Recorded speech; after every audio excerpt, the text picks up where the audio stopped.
Hey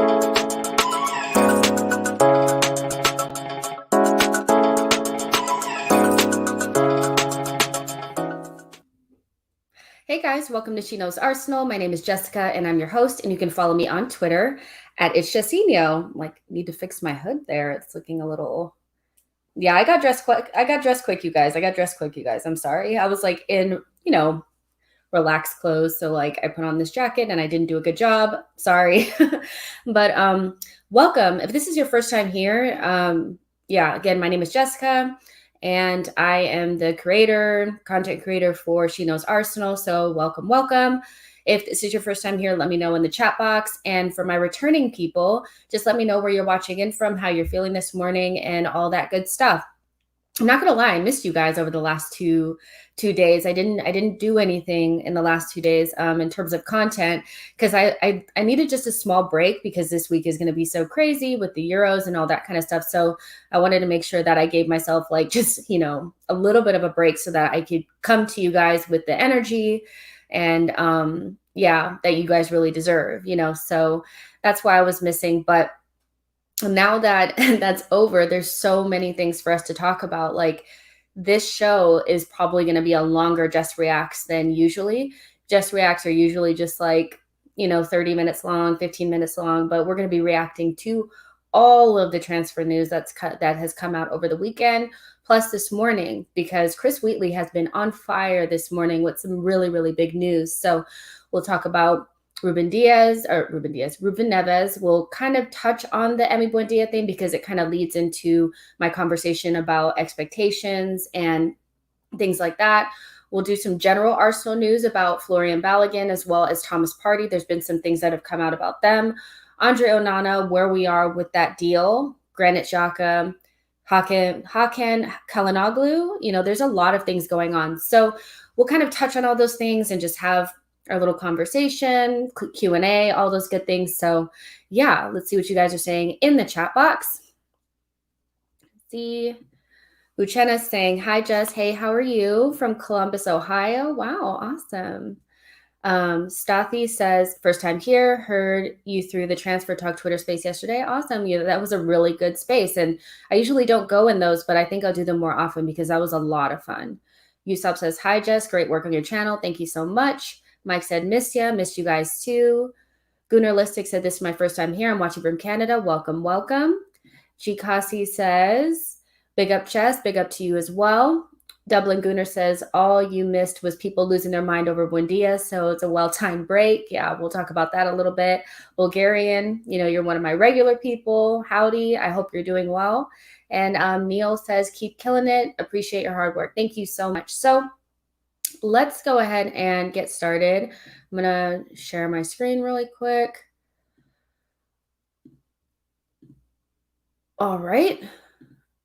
So the first thing I want to talk about just really quickly is, I know it's not that exciting, but we will be getting a goalkeeper this summer. And Andrey Onana has been, the goalkeeper touted that we will be bringing in. So Chris Davidson, who was in that Twitter space yesterday, he'll be on the show on Wednesday to talk more about transfers. But he says that talks are still ongoing between Arsenal and Ajax over Andrey Onana. One person tells him that we have offered as little as 2 million, but Ajax values him between 6 and 9 million. The outcome of Onana's ban appeal, expected soon, will have an impact on the final fee. So, look, for me, if Leno's going to go, I think this is a good long-term, short-term type of solution. I know that he'll be banned potentially until February, but if we are still able to bring in Matty Ryan, I think we'll be okay if Bernd Leno decides to leave this summer. We offered as little as 2. That's so Arsenal, if that's true. I think we love to come in really, really low, even if the price is 6 to 9 million. But if he is banned until February, I think we probably could get him for close to 2 to 4 million. So I think this is a really, really good deal. I know that some people are like, why didn't we go after Donnarumma? I just think that the room is going to be really crowded in terms of that transfer. So for me, I think this is a good option for us right now in the situation that we're in. So I just wanted to touch on that really quickly. Just in case you guys are wondering what was going on with that, G. Kasi says, did that doping charge really decrease his value like that? I think it did. Stuart says, I don't think Leno will leave this summer. And even if he doesn't leave this summer, let's just say he's still only going to have 1 year left on his deal. We will have to sell him, not this summer, but next summer. So when that happens, if we already have Andrey Onana, we already know he's coming in February, then we can just keep him until then. You know what I mean? So I think it's such a good long-term planning. It's short-term. It's good for short-term.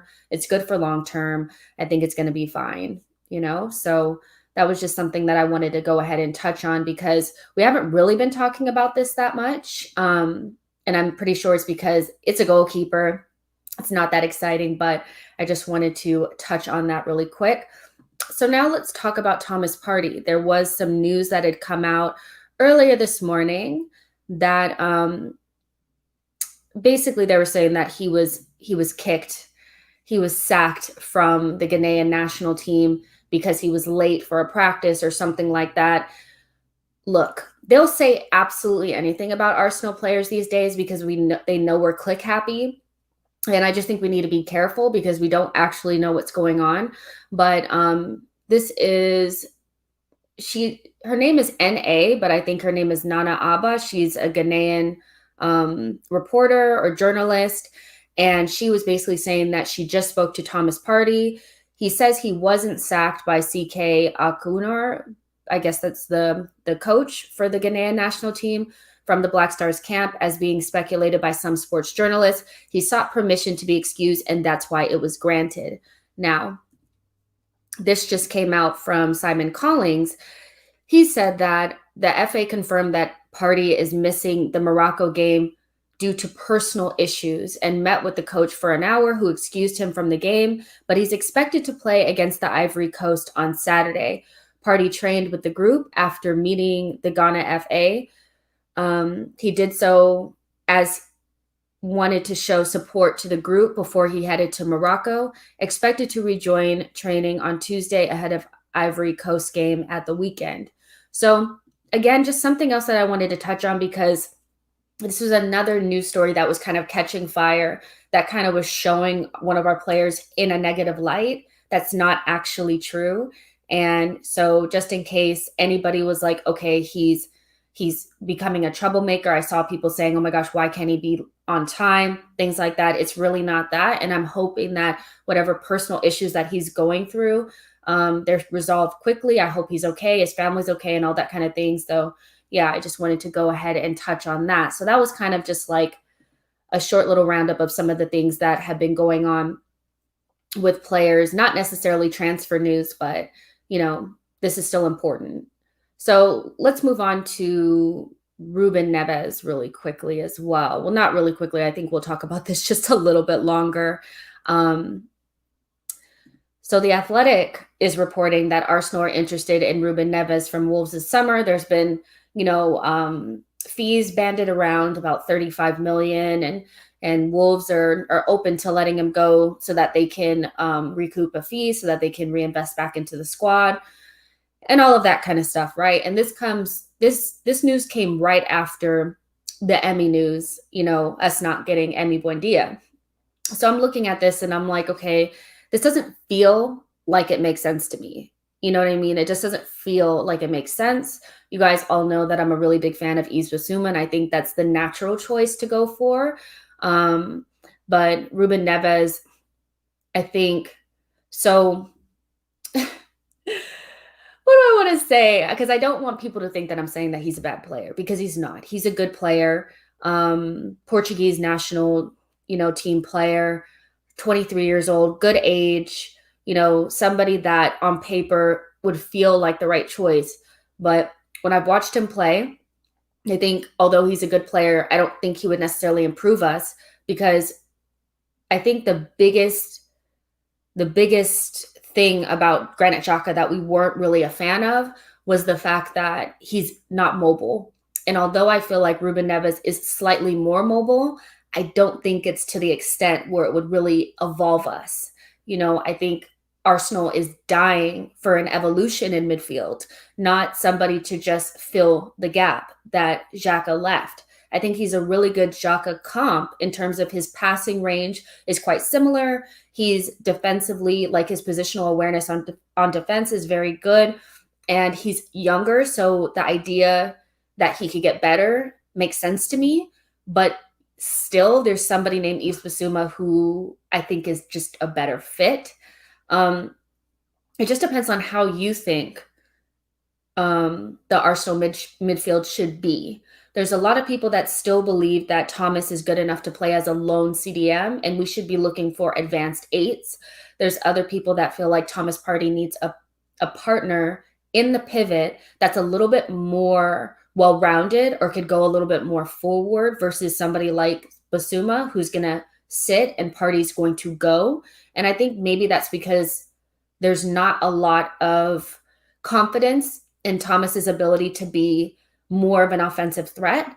We didn't really see that during the season. We saw him be more defensive, but I think that's because naturally he had to stay back more because Xhaka needs somebody there, not to hold his hand, but to help shield him from some of his flaws. So what I know of Thomas Partey is that he wants to be able to contribute more going forward, and that's something that we haven't really seen. So I can understand why somebody, like if you see Ruben Neves, you're thinking naturally Thomas stays, Ruben would dictate the midfield, and that would be a good partnership. I'm not saying it wouldn't be a good one. I just think we need to evolve the midfield into something a little bit different, and Bissouma would allow that, whereas Ruben Neves would pretty much keep us the same. Even though he may be able to add a goal or two because he is more of a goal threat than Granit, so let me just see what you guys are saying really quick before I move into, there's also some other graphics and stuff I want to show you guys. Let's see. Bulgarian is saying if Xhaka leaves, I'd be happy with Neves Bissouma. G. Kasi says, I think it's because Arteta wants to play possession-based football. Remember when Pep wanted him back in 2018? Bissouma isn't as good on the ball as Neves is in that aspect. I mean, is that actually true? What does good on the ball mean? What does good on the ball mean? I think we have and this goes with Ruben Neves as well. There's a lot of players that I don't think we're not privy to what they can actually do in terms of their ability because of what they're being asked to do in their system. Bissouma is not asked to do a lot of ball progression and to really dictate play in Brighton's system. He's more of a shutdown CDM. That's what he's being asked to do. But there are many compilations and videos of him at his time at Lille where he was more box to box and he dictated more of the play. So for me, the better on the ball doesn't really float with me because I know that there's different aspects to Bissouma's game that we don't see because of what he's being asked to do. So I get what you guys are saying, but at the same time, that even goes for Ruben Neves. He plays almost like a CDM because of the way that Wolves plays. So maybe there is a more well-roundedness to his game that we're not seeing because of how he's being asked to play. So I think it's just, I don't really buy that he's better on the ball. I would just say that they offer something different. Ruben Neves offers you more Xhaka-like quality. So if that's what you want, then that's what you're going to get. But when we're talking about ball winning, ball progression, athleticism, being able to pin somebody into their own half and recirculate our attacks and keep that pressure up, Bissouma would allow you to do that, where Ruben Neves, to me, is just more of a Xhaka. Once you're past him, and unless he's sitting right on top of the CDM, or right on top of the center backs, it's kind of very similar to what we're already doing. And again, Bissouma and Thomas can rely on themselves. They don't necessarily need anybody to stay by them to stop them from being exposed. Whereas Ruben Neves, I think he needs to work in a close tandem because he's not as mobile as I think people think he is, if that makes sense, right? But those are just my ideas on it.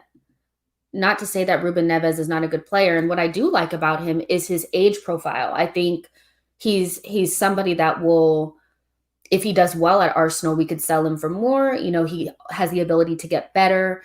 And maybe Arteta would see him as somebody that he can kind of mold into what he wants to be, maybe a more souped up version of Xhaka, if that makes sense, So let me see if I can pull up some of the other stuff that I wanted to show you guys really quick, so we can actually really compare them. Let's see. Hold that grab. I don't know if I shut this down or not. Let's do this one. Okay. So yeah, I'm going to just show you guys this one first.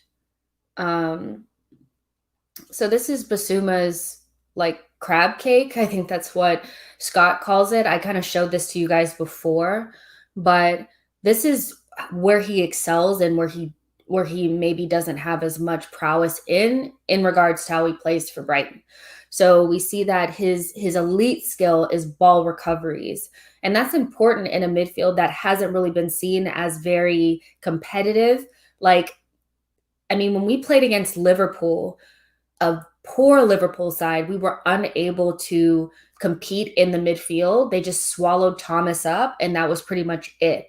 When you have players that can take the ball off of other players, you can easily, and where we really thrive is when we take balls off of the other team and we attack quickly when they're out of position. And you can do that with Yves Bissouma and Thomas Partey. I think that would be good for a team that can't really compete in the midfield at the moment with the players that we have.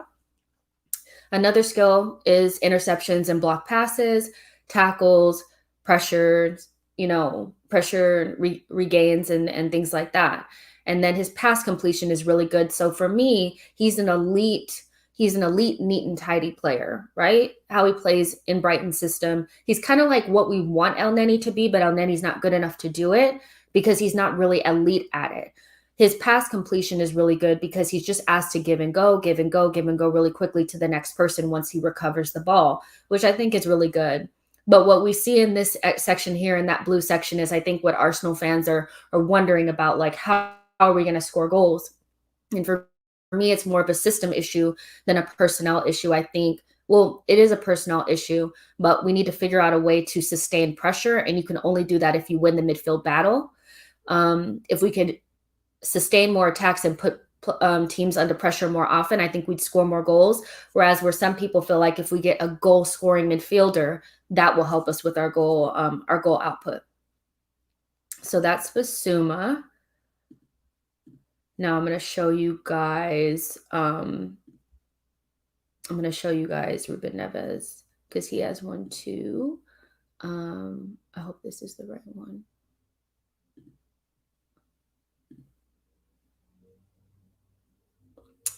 Nope, that's not it. You know what? I'm just going to go in here and just go to Scott's page. If you guys don't follow Scott, you should. I mean, his graphics are so good. It makes it so easy to really understand how players play and what they're good at and what they're not good at. I need maps and things like this to really understand sometimes.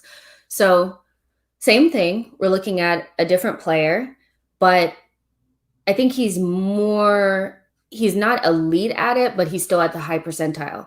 So Ruben Neves plays in a team like Brighton, right? And if you watch a lot of his compilations, a lot of his ball recoveries are actually right in front of the defense. He reminds me a lot of the way that Ceballos played and the way that Xhaka played in a 3-4-3. Remember how they kind of sat right next to the center backs and recovered the ball from there? That's what it really reminded me of. So he's really good at those things. He's very steady in his defensive play. He is quite defensive by nature, but he's a little bit more well-rounded when it comes to expected XG, non-penalty goals, things like that. We all know that he can score a screamer every once in a while, and he does love a shot. Now, his progressive passing is more in this team than Bissouma is. So I can see why, looking at him, you would think that he's the better choice because he would give you more of this progressive passing, more of this passes into the final third, which he's really good at. But then again, you have to remember that Brighton play with 3 midfielders and Wolves play with 2. So Ruben Neves and Matinho or Dendoncker or whoever's playing with him is tasked to do more things, whereas Basuma is asked literally just to do a specific job. So I think he has those skills, but Ruben Neves has showed it in the Premier League, which is important. So that's kind of how they stack up against each other in that way.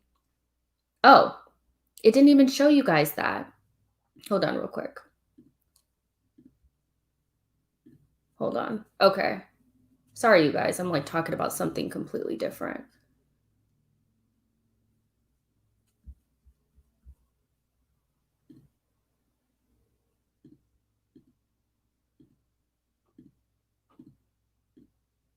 Okay, there it is. I'm sorry, you guys. Okay, so this is basically what I was talking about.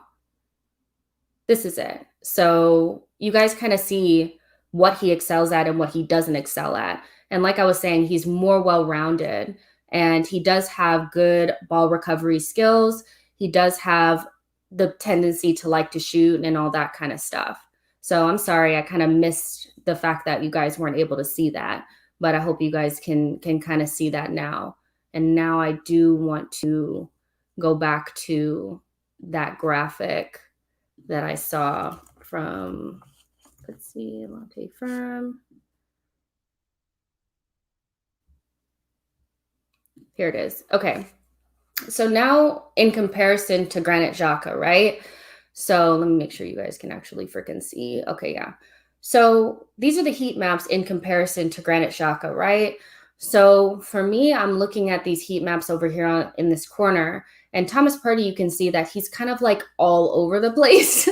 He's all over the place. Neves kind of hangs out in those spots as well. But a lot of the heat is kind of down in their half, right in front of the penalty box. And that's what I was kind of saying, is that he hangs out kind of right in front of the center backs. Thomas is kind of more on this right-hand side.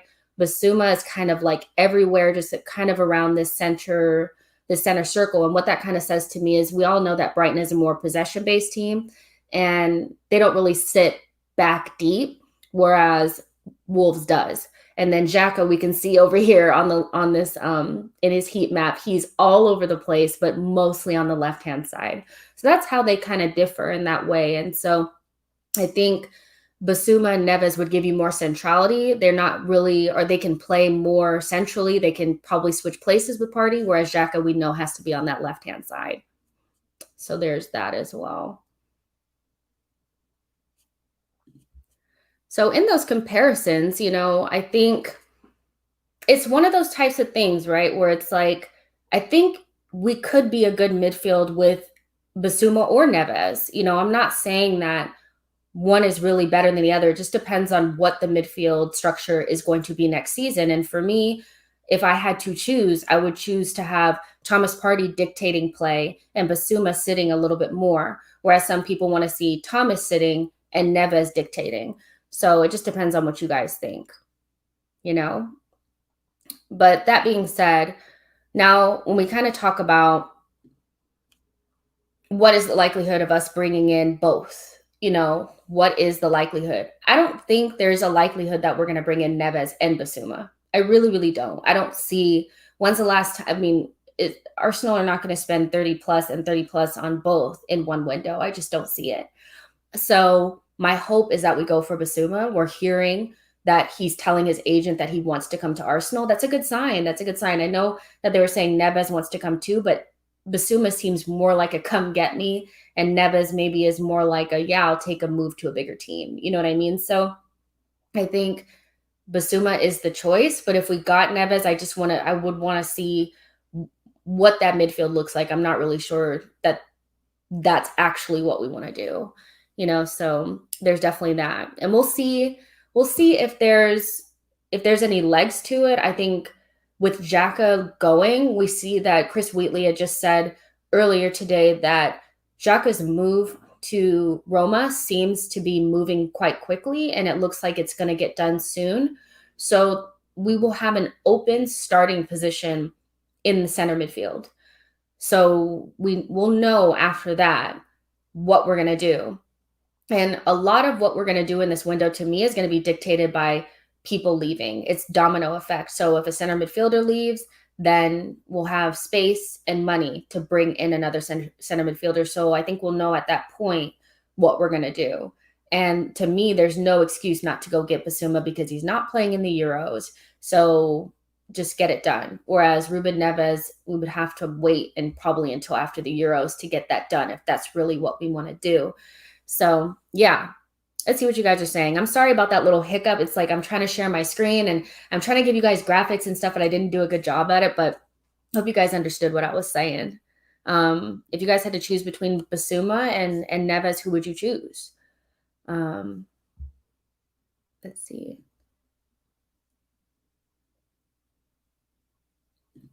Ivy says, so we have only two midfielders, El Neni and Partey, both going to AFCON as well.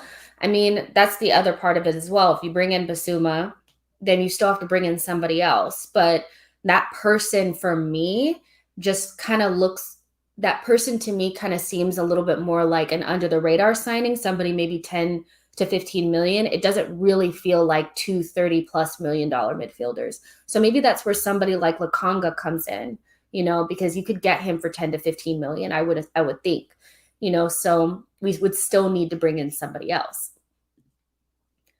Saida says, Neves isn't necessarily a bad player. I just feel signing him doesn't change much in our midfield. All we're essentially doing is just replacing older Xhaka with a younger one. That's kind of how I feel too. Yo-Yo says, it's still first week of June, plenty of time to sign players. Yes, I do agree, Yo-Yo, but the window goes so quickly. I would prefer us to get our business done as quickly as possible so that they can be a part of preseason, especially if there's also players that are just, if you start signing players after the Euros, I mean, we're talking about, especially if they're going to be in the Euros, we're talking about them not being in preseason. We're talking about them coming in late and things like that. So we have to just kind of be careful. I think we should get things done as quickly as possible, if we can. Billy says, I kind of like the idea of three midfielder of Partey, Basuma, Neves with fullbacks high and wide. I mean, that's something I never really thought about. If you could play all three of them together, I think maybe some Arsenal fans would feel like that's a little bit defensive, but for me, that's not something that I would hate.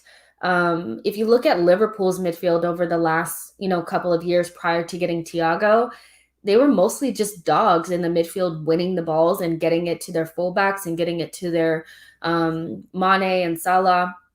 So I think we'll learn a lot about Arteta based on this window because we'll know what he actually wants to do. We don't really know yet. Ooh. Bulgarian says, don't rule out bringing in Brandt as an 8. You guys know I'm a big fan of Julian Brandt. I think he's such a class player. I know that he hasn't been great in the last season, but the season prior, he was really good. The team was also really suffering during the time that Brandt wasn't playing well and not getting a lot of minutes. So I know a lot of Arsenal fans have kind of written him off, just similarly to how they wrote off Awa because they had one off season or something like that. But the guy is still quality. I would take him at Arsenal. Ivy says, if I to choose, I'd say we choose Basuma. Martin says, we have to sell Willock. We'll sign someone, but in my opinion, we'll be in the mold of Neves. We still might bring in Basuma. His price might go down because it's clear he wants to come to us. We can try a bargain. Stuart says, transfer day signings. Chowdhury says, I know you didn't really talk in the space yesterday. Is there anything you wish you got to ask Chris Wheatley? I mean, I did ask him about Keto Taylor-Hart. That's I'm really interested to see if we're going to be able to nail him down on a new contract. We talk a lot about Balogun and Aziz, but he's one of the highly rated players in our academy. And I wanted to know how close he was to being to the first team and how close he was to signing a new contract. For me, when I've seen clips of him playing, he just reminds me of Sane-ish type player, but a little bit more physical. And I like that. I like that a lot. And I think our left side needs some restructuring or maybe a little bit of, just a little bit of help. And I think he could do that in the next couple of years. So that's what I asked him about. And I also asked about Saliba, and we're continuously linked with Koundé and other young center backs, and what does that mean for Saliba and his future? I'm not going to lie to you guys. I have a lot of anxiety about Saliba. It's been 2 years, and we've never seen him play in an Arsenal shirt except for against MK Dons in a preseason match. So I asked him about that, and he didn't really have any concrete answers except for what we already kind of know, that he'll come to preseason and he'll be evaluated, and that there is a lot of interest in him. Nice wants him back. Newcastle is interested. So it's going to be really interesting to kind of see what happens. All right. Let's see. All right. So let's move on to the next bit of news that I had. Let me just check my thing. Okay, we already talked about Ruben Neves. Oh, so we have some more kind of interesting news. Actually, let's do Calhanoglu first, because that's another kind of like incoming thing that we can talk about too. So let me do this again.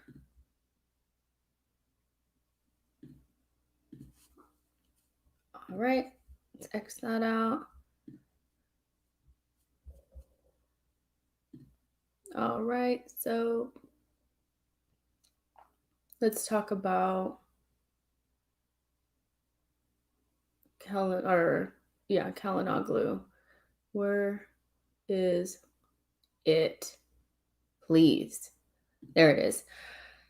James Bench said earlier, this is from Football Transfers, but this is via James Bench, that said that Arsenal are interested in Hakan Calhanoglu, Turkish international who plays for AC Milan.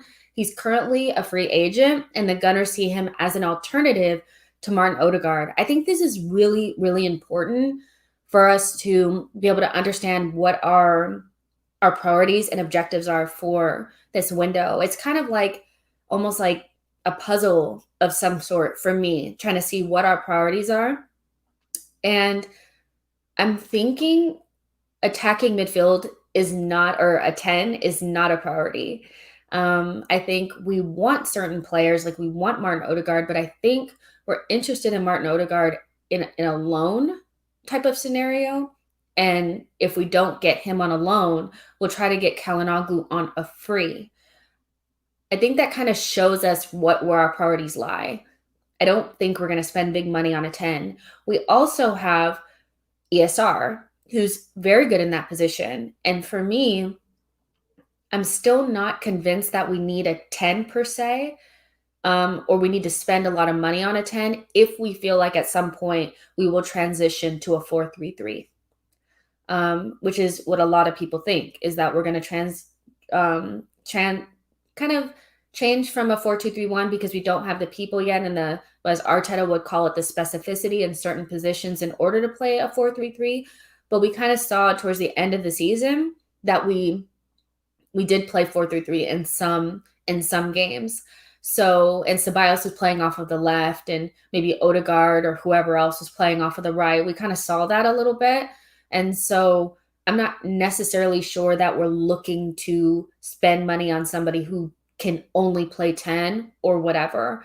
So bringing in somebody like Calhanoglu, let me make sure that you guys are actually seeing that. Yeah, now I'm paranoid.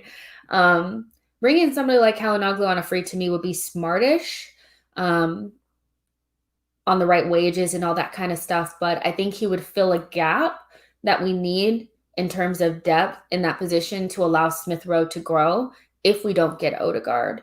I don't see us spending 40 million on Odegaard this summer. I really, really don't. And I think he's our priority in that position, but in a loan capacity. So that was an interesting piece of news that I kind of saw from James Bench.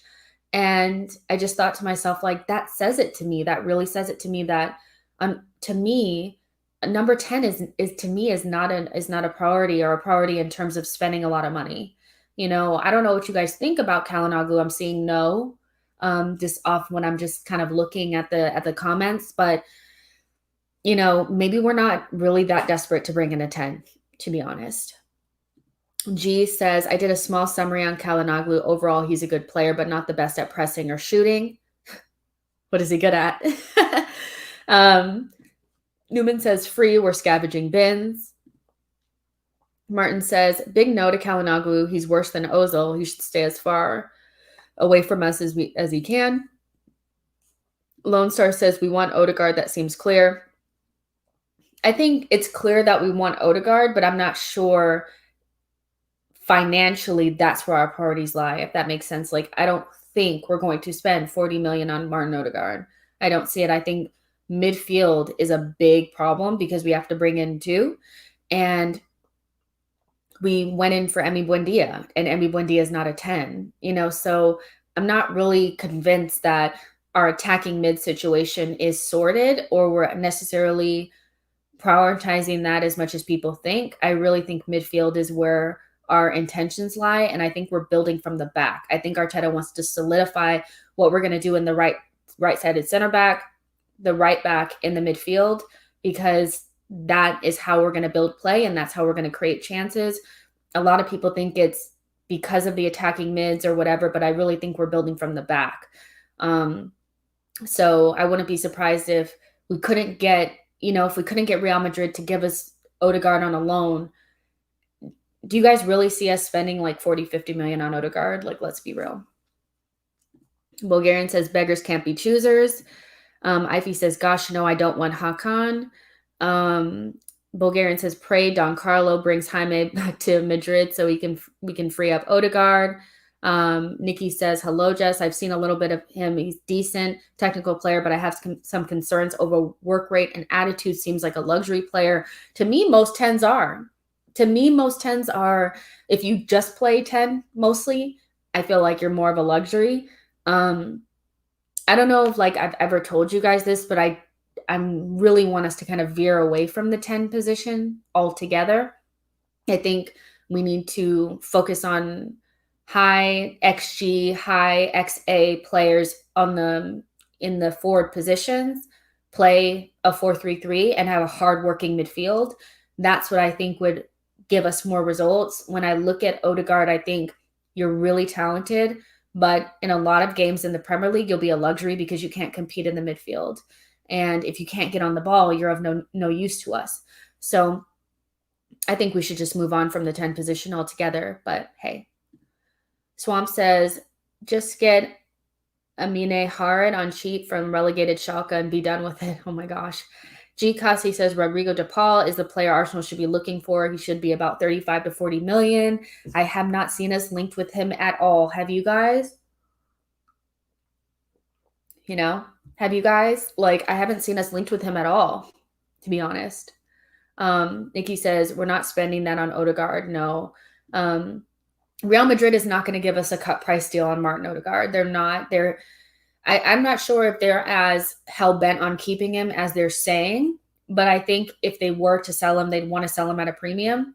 So our best bet is a loan. Our best bet is a loan to see if he can actually hack it in the Premier League and if he could eventually move into a right center midfield position or an attacking 8 and a 3. I think we need to move away from the 10. I really do. Bulgarian says, scenes when we signed Jack Grealish on deadline day. Exactly. G says, linked with Leeds and Liverpool. I mean, that makes sense to me. Honestly, I think Leeds are going to do something special in the window. Not necessarily special, but I think they're going to bring in really good players. They're very good in the window, like transfers and bringing in the right profiles. He feels like he probably would be a Bielsa typey player. Yeah. So, hey, if that's who he goes to, then that's who he goes to, And Ivy says Rodrigo de Paul is awesome. Locatelli too. You guys, it doesn't seem like we really look in the Italian league, to be honest. So I don't know if that's just something that we're not interested in, but we don't really recruit in that league, to be honest. AK Gunner says we need attacking midfielder, not a fixed number 10 position. For example, Grealish and Mount, modern day 10 who can play on the wing and centrally.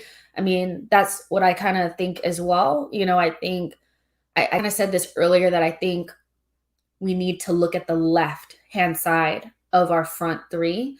I think that's a position that can use some work.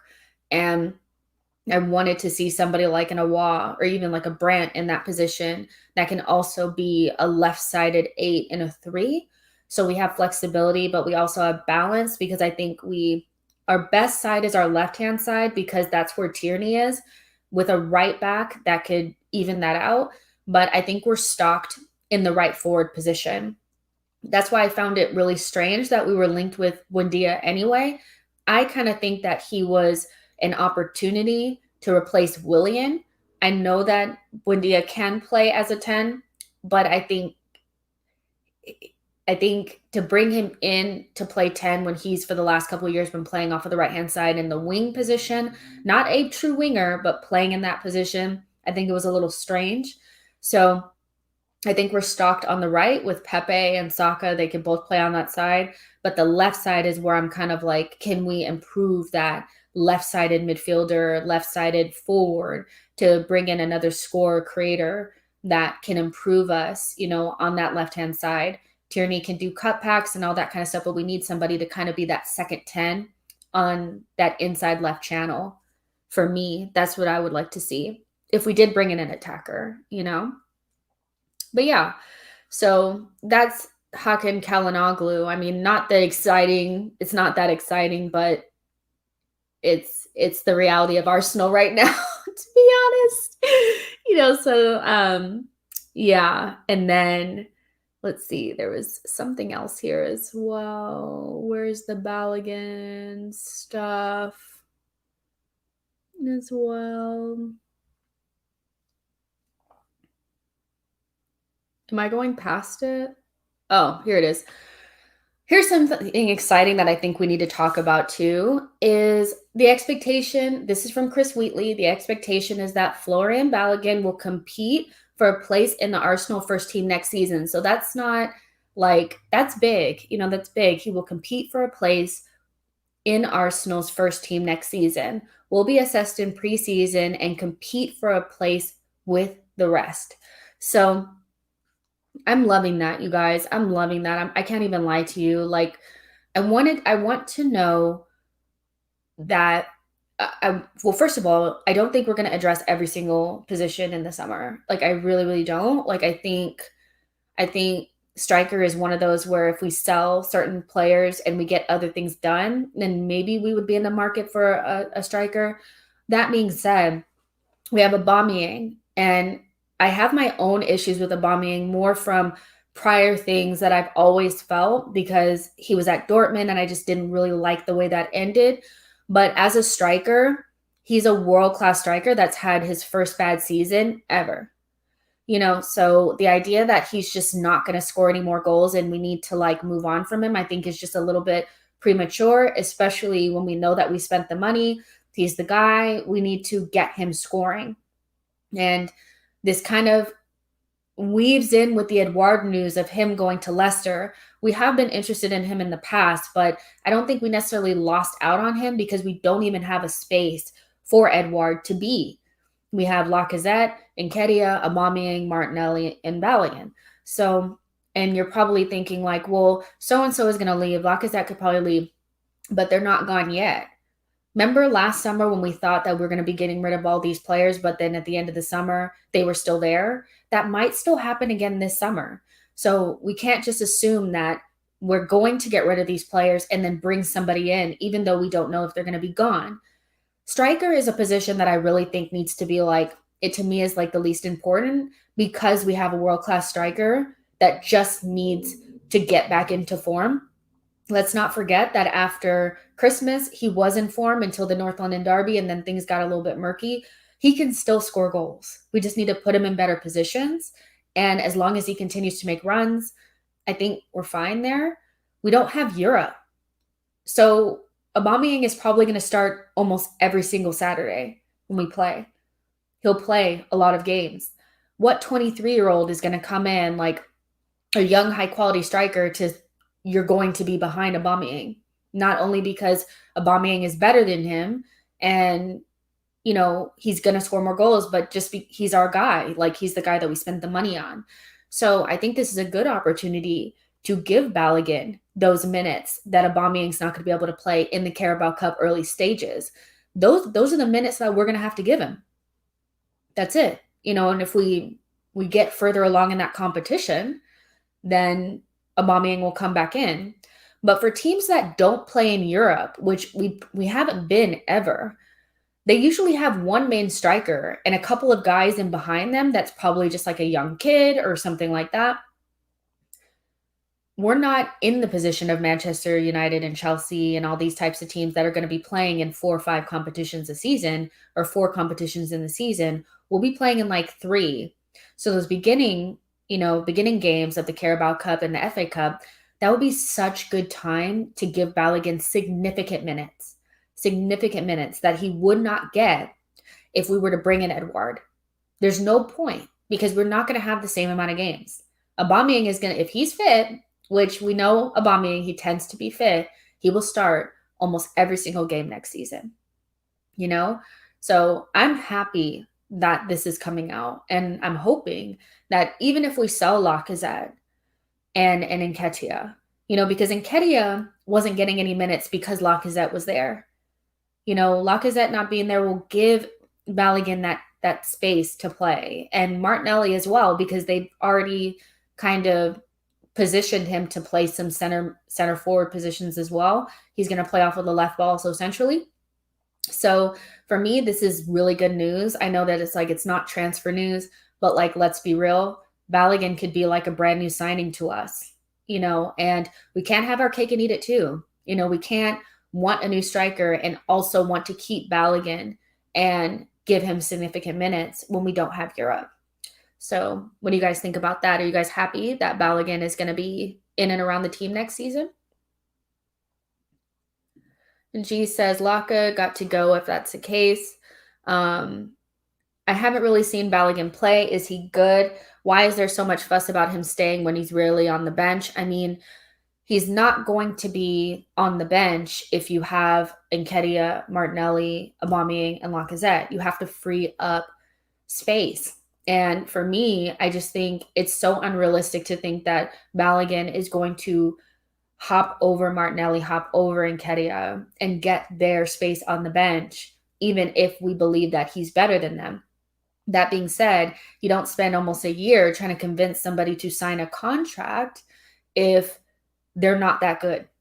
Arsenal Football Club doesn't have to be in negotiations with Folarin Balogun for a year and keep him from leaving if he's no good. He's clearly good, but we have to free up the space for him. So, I mean, I just don't think that you can get Balogun to sign and then not promise him significant minutes in this team. And we can't bring in somebody who's going to block his path when we have limited minutes to give anyway. M says, if Laka stays, loan Balogun. Yeah, that's another conversation as well. I've said that before, that if Lacazette stays, then you have to loan out Balogun, because he needs significant minutes. He's no good to us sitting on our bench. Lone Star says, we didn't sign Balogun to a long-term contract not to play him. Exactly.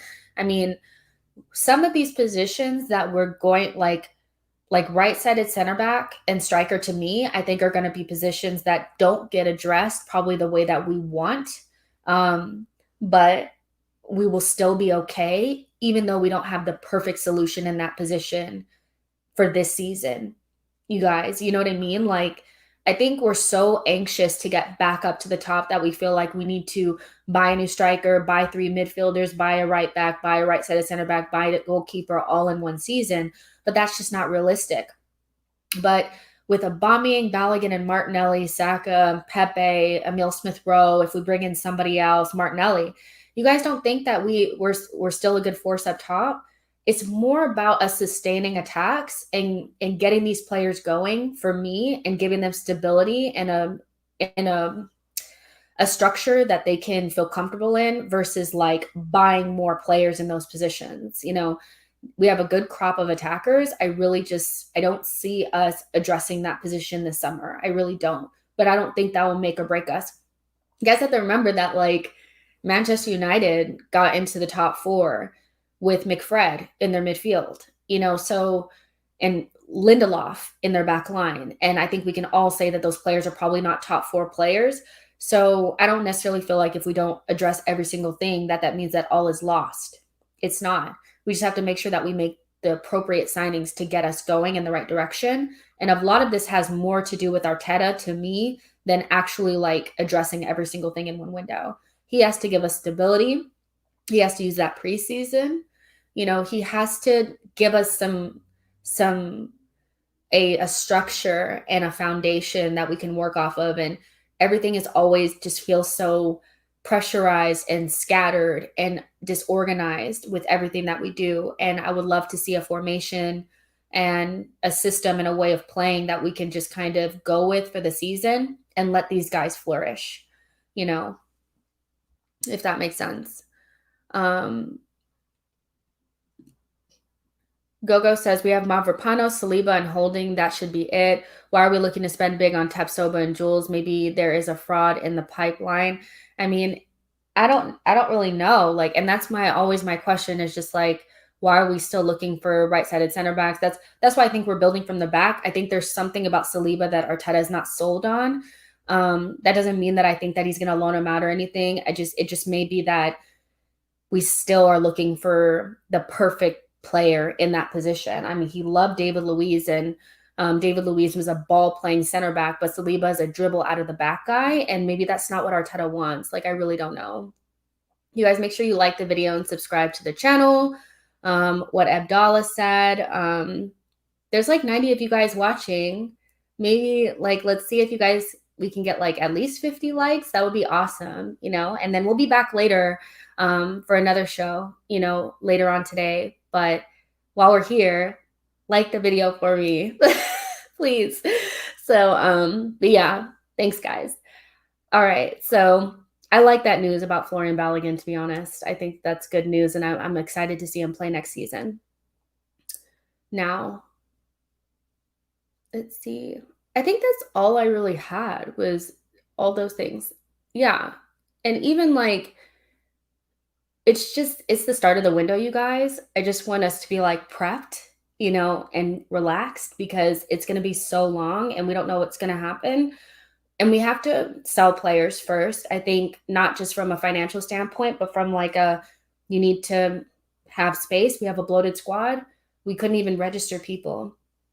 So I think it's going to be a long window, and let's just ease into it and not be like stressed out, because I just don't want to see you guys like sad and hurt and all that kind of stuff, because I can already see it kind of happening.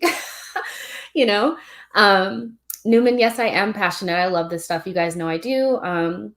Football is my thing. I can talk about it all day, and I missed you guys like so much, so I'm really enjoying this stream right now. I want to do about 5-10 minutes of questions. If you guys want to put some questions in the chat box, we can go for another 5-10 minutes if you guys don't mind. I'm down to stay a little bit longer, especially because I feel like I owe you guys a longer stream because I wasn't here yesterday or the day before. Let's see. Oh, okay. Let's see. Akin Delay says, honestly, unless we plan to sell Cedric or Bellerin, we're not getting a right back. I mean, that's like a whole nother conversation, you guys. I'm not even sure we're going to get a right back. I'm really not, because I don't know if we're going to be able to sell Bellerin. I really don't. So I think my expectations are a little bit lower because I know what's up. We've been here before. And to be honest, like I wasn't on YouTube and stuff last season or last summer.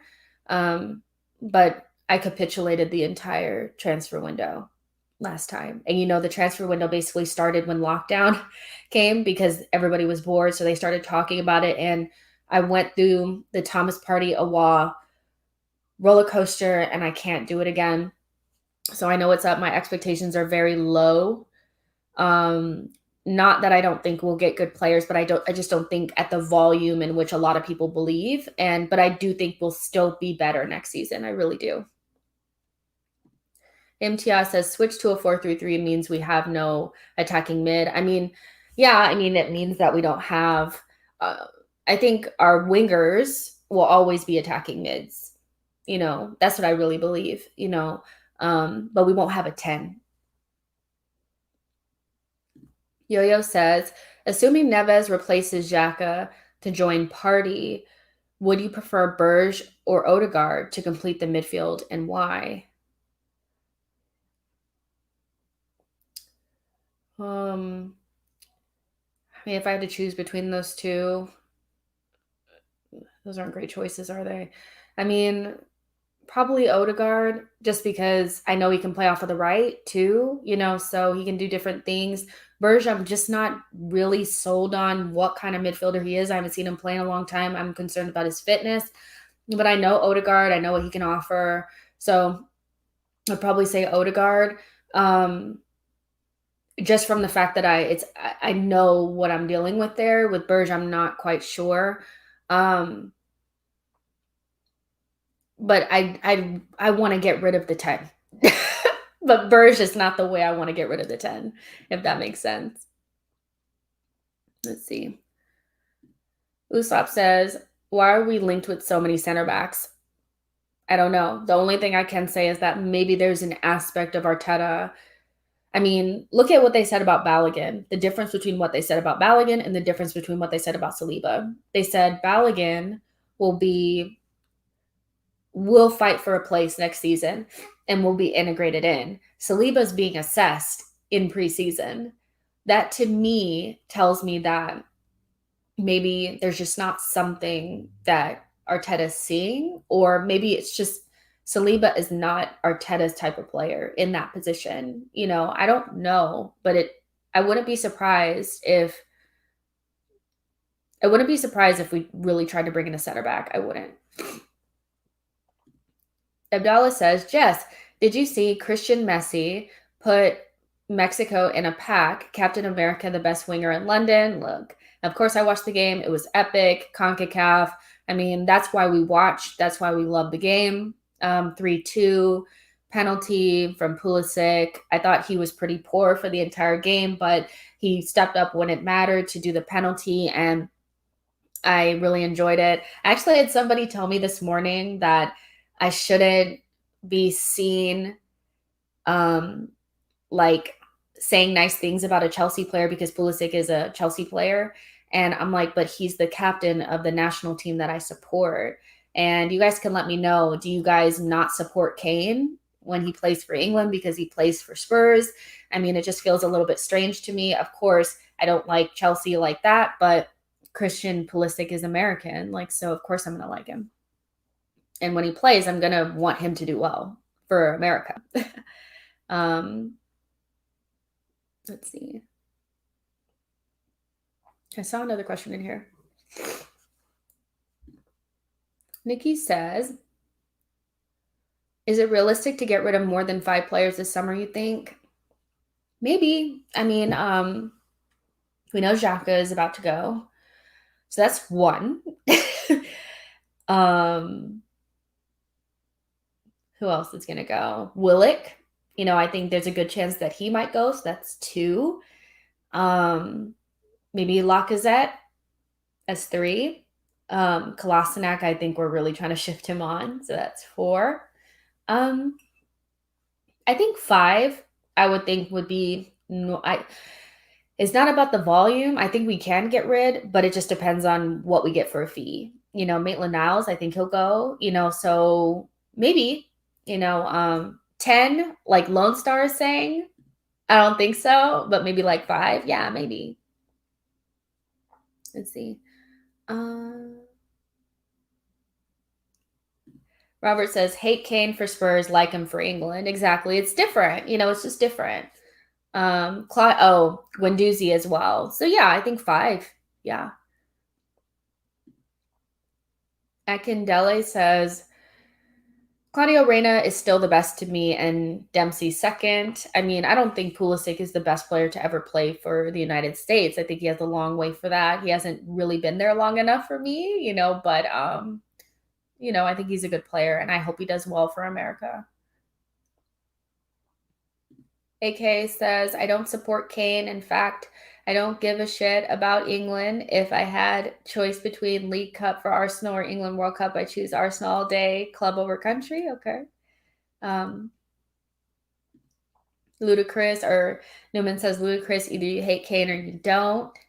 Ify says Xhaka, Guendouzi, Torreira, Ceballos already off. Yeah, I mean, I didn't really count Ceballos, but Torreira's not gone yet. We haven't sold him. We haven't sold any of these players. Let's see what happens.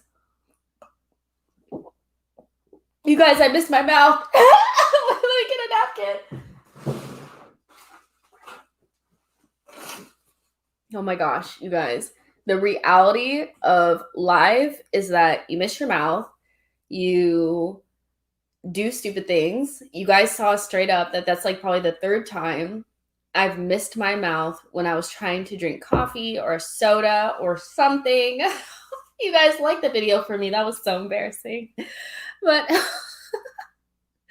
M says Dest would look good in red and white. I like Dest, but not for Arsenal. Yo-Yo says that'll be clipped. Clip away, you guys. I mean, that's just clip away. You guys know, I mean, I take football serious, but I don't take myself that serious. You guys laugh. Martin said, drinking is hard, don't worry. Newman says, we still like you, Jess. Seawalder says, damn, I missed it. You can always go back and look at it. I won't cut it out. Renee says, oh, Jess, I know. Jess in the mud. Yes, I am.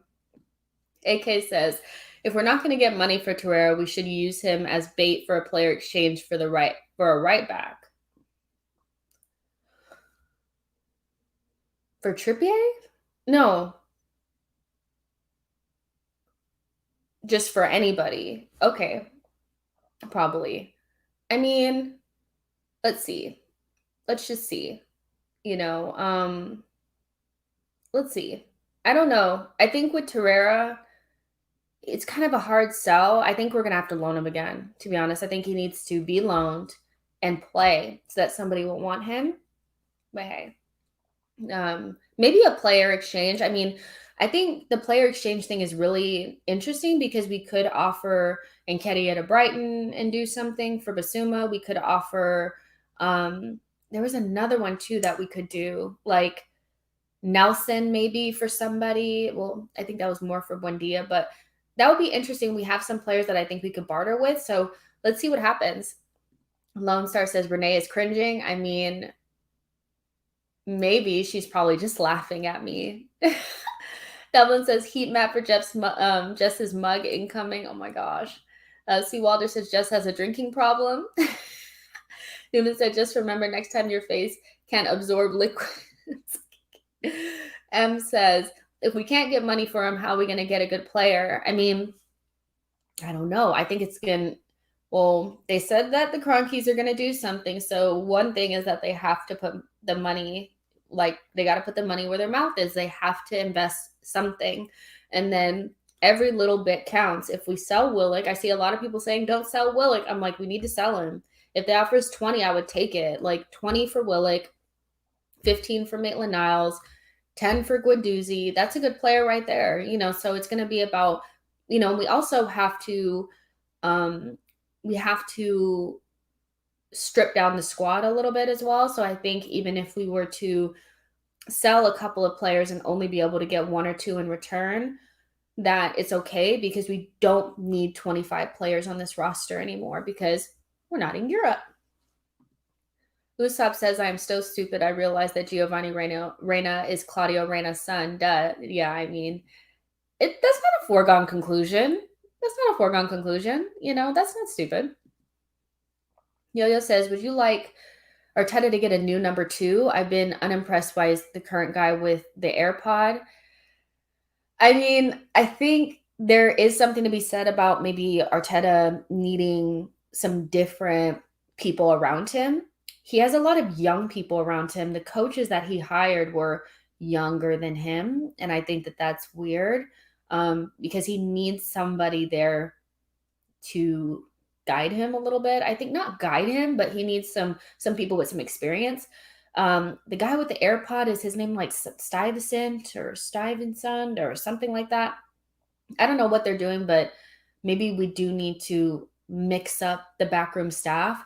and see if we can get some better results. I'm also unimpressed by the people that are around Arteta, to be honest.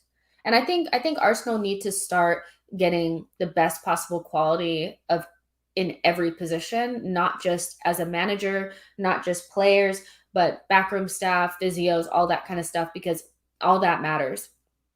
Recruiters, like all that kind of stuff, scouts, everything. Abdallah says, Jess, do you prefer players who do nothing but stat pad like Salah, or do you prefer players with a good eye test and consistent performances?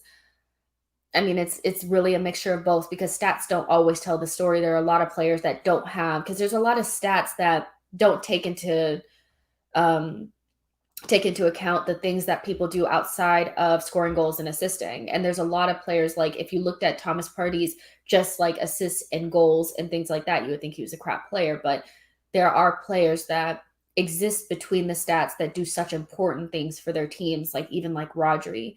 So I think for me, it depends on what positions we're talking about. If we're talking about players that play in the forward positions, your left wing, your right wing, your center forward, yeah, the stats really make, drive that, because those positions you have to score goals and you have to have assists. Those are high. You need high performers in those positions, and you can really tell if they're performing by the stats. But it also depends on your system and things like that. But if we're talking about forward players, I think stats really make a big difference. I don't think you can look at Aubameyang's goals. Like if we looked at his goals and we were like, okay, well, that position, that person kind of has to have some goal threat or some assists or something. I can't see anybody in the center forward position that goals and assists wouldn't matter for, and just consistent performances is all that there is. I don't, it's so difficult because it's based on the position and all that kind of stuff. But I tend to look at both. You know, I tend to look at both. Xhaka is good statistically in terms of his passing and things like that, but my eye test says that he's not mobile enough. So I think it's a combination of both. But the Salah stat pad, is it just like what is? I mean, he does what that position requires better than anybody else, which is score goals. So isn't that all that really matters? Mane and Firmino do a lot more of the hard work. Salah scores the goals, and they also score goals and assist as well. So I don't really know. I think it's really a combination, Abdallah. Robert says, are you sure it's coffee? I'm 100% sure. Nikki says, if only one player was untouchable in our squad, who would that be?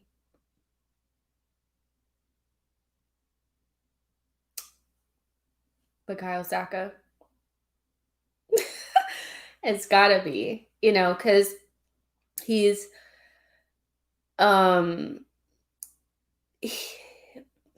he's our star player. He's, for me, our poster boy.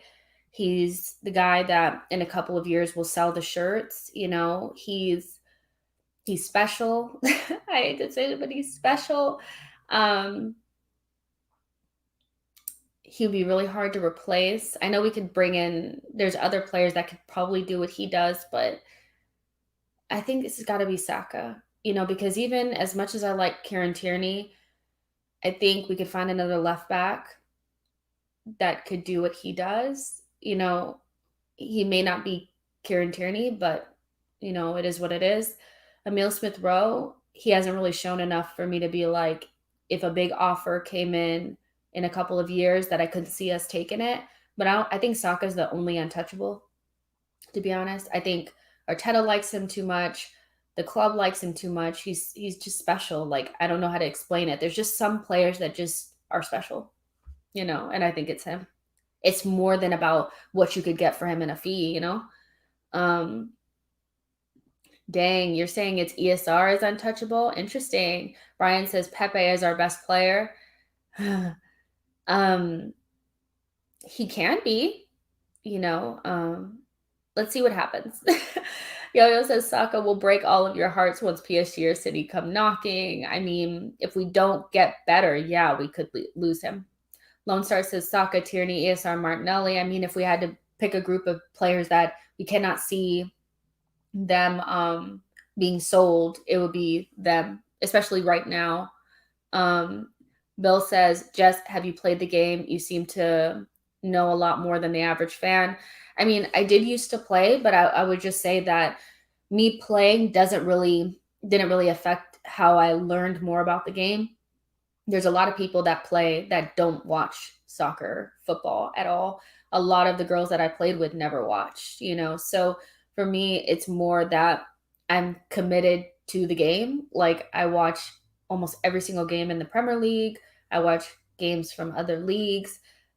When you find something that you feel like you're really good at, I'm good at soccer or football. Like, I'm good at it. Like, and I really like it, So it's more about that willingness to want to know more and to know a lot about it.